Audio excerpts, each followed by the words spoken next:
संत सुरक्षा के विषय में समाज ने अपना कर्तव्य करके इतिश्री मान लिया।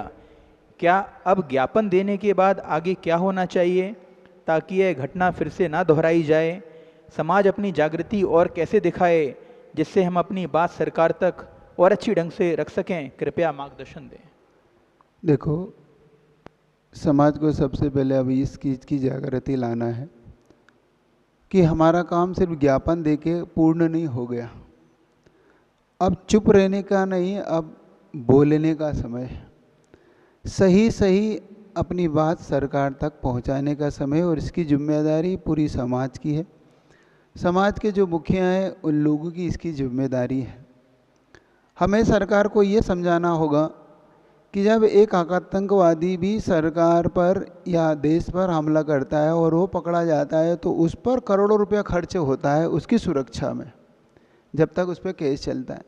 लेकिन जिससे देश सुरक्षित है, जिससे देश आगे बढ़ता है, ऐसे संतों के लिए सरकार के पास सुरक्षा का कोई इंतजाम नहीं है। एक विचारणीय प्रश्न है सरकार के लिए।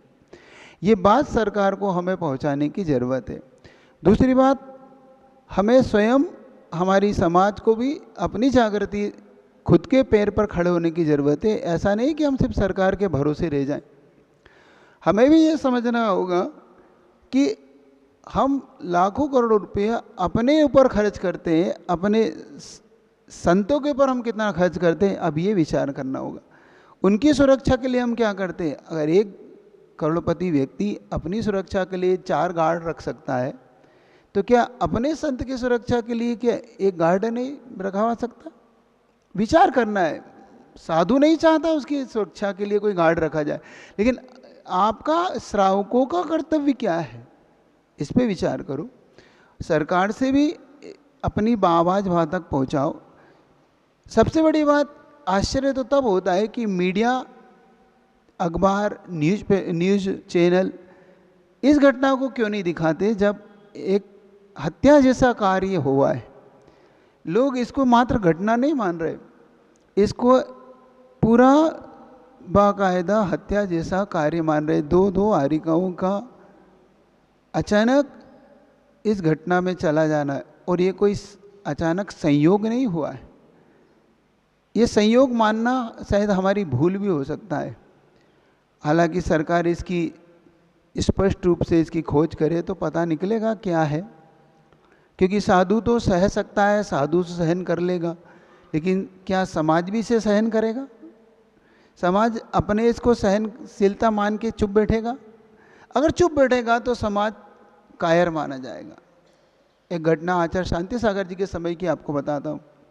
पूज्यवर शांति सागर जी महाराज के समय में 2 घटनाएं घटी। एक घटना में जब आचार्य शांति सागर जी के ऊपर हमला हुआ तो जब उसे पकड़ा गया तो आचार्य शांति सागर ने उसे छुड़वा दिया।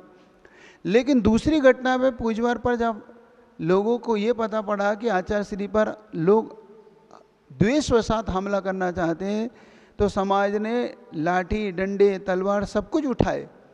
तब एक मुनि महाराज ने जब उनसे कहा कि नहीं, अपने को ऐसा नहीं करना है, अपने को शांति सागर जी के हम शिष्य हैं, तब आचार्य शांति सागर जी ने एक ही उत्तर दिया कि तुम अपना काम करो, अपनी सामायिक करो, श्रावक को अपना काम कर दो, वो उनका धर्म क्या है वो जानते हैं। उन्होंने अगर डंडा लाठी उठाया है विरोधी हिंसा करने पर, अगर वो उनको सुरक्षा की दृष्टि से अपनी संतों की सुरक्षा करना है तो उन्हें करने दो, तुम इसमें बीच में मत बोलो। मतलब इसका स्पष्ट संदेश गुरुदेव का था कि श्रावकों को अपना अधिकार, अपना विरोध करने का सारा उनके पास राइट है, अधिकार है। तो आप मार्गदर्शन मान रहे हैं, आप कह रहे हैं कि इसमें हम क्या करें? नहीं, आप सोइए मत, आप जागिए। सिर्फ विज्ञापन दे के, सिर्फ कैंडल लाइन निकाल के और सिर्फ हम शोक सभाएं करके जो चुप हो रहे हैं, ये शायद हम अपने आप को और कमज़ोर न बनाए। क्योंकि अगर आज नहीं जागे तो इतिहास तुमसे फिर पूछेगा एक दिन।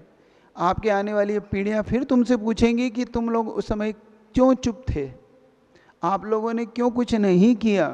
क्योंकि जब संतों का अभाव होगा तो संस्कृति का और सभ्यता का भी अभाव होगा, ये याद रखना।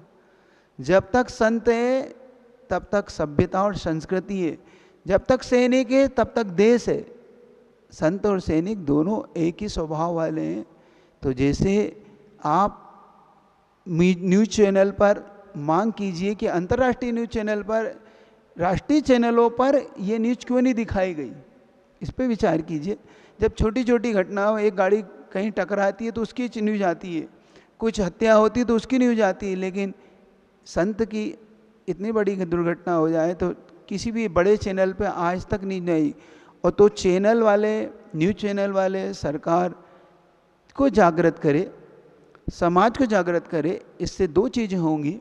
न्यूज़ चैनल पे दिखाने का फ़ायदा ये होगा कि लोग इस गलती को बढ़ने से रोक सकेंगे कि नहीं, ये नहीं होना चाहिए, और इसका भारी विरोध उन व्यक्तियों को झेलना पड़ेगा जो जानबूझकर इसको कर रहे हैं।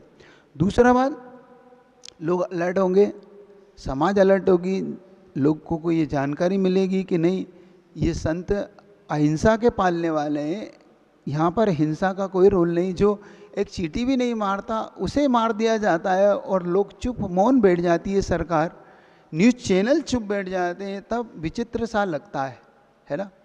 तो अब हर तरीके से बड़ी बड़ी हम बातें करते हैं, बड़े बड़े नेताओं से आपके संबंध है, बड़े बड़े लोगों को आप जानते हैं, आप बड़ी बड़ी सभाओं में उन्हें मुख्यमंत्री, प्रधानमंत्री सबको बुलाती है जैन समाज, लेकिन जैन समाज के लोग इस चीज़ तक पहुंचाने में असमर्थ अपने आप को क्यों पाते हैं, ये एक बड़ा प्रश्न चिन्ह।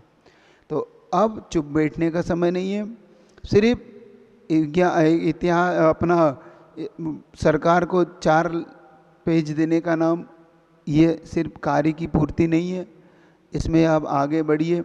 क्या हुआ ये उत्तर मांगिए, क्या जवाब मांगिए कि हमने जो विज्ञापन दिया नहीं है, तो इसका एक और बड़ा आंदोलन खड़ा कीजिए।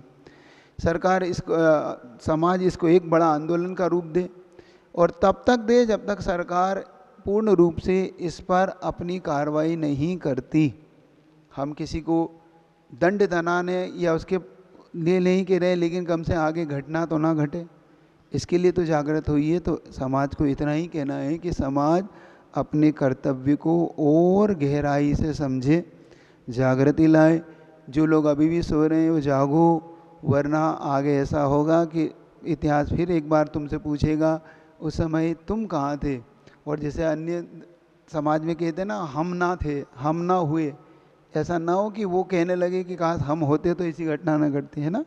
ध्यान रखो। तो समाज अपनी जागृति पूर्ण रूप से दिखाए।